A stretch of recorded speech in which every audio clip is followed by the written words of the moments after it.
My name is Tyler Backus and I am 15 years old. I was born with something called glycogen storage disease. My blood sugar needs to be monitored 24 hours a day, and I get fed every 3 hours around the clock through a port in my belly called a G-tube to keep my sugars up.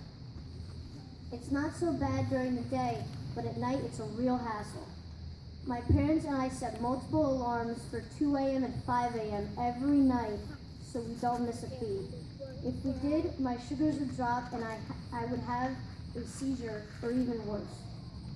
I also get shots every morning to boost my immune system and keep me from getting sick. I've gotten so used to my routine it almost seems normal to me until summer comes.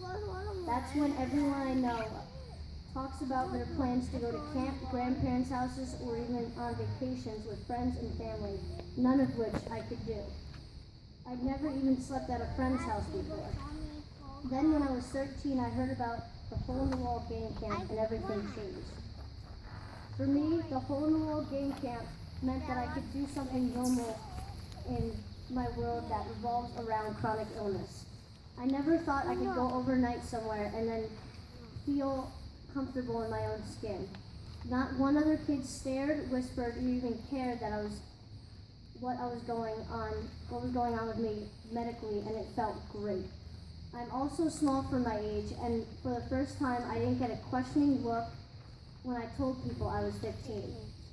They were interested in who I was and didn't care about anything on the outside. I ziplined, fished, shot a bow and arrow, swam, and did everything I imagined my healthy friends did at camp.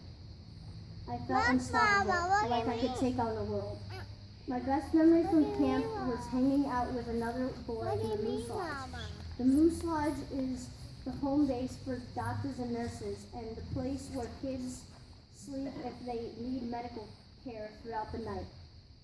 My new friend and I hung out talking every night about our lives, and I realized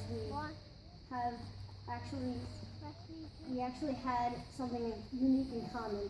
We had trouble eating, and he was fed through a port in his stomach too. We were strangely excited to have this in common. It made me feel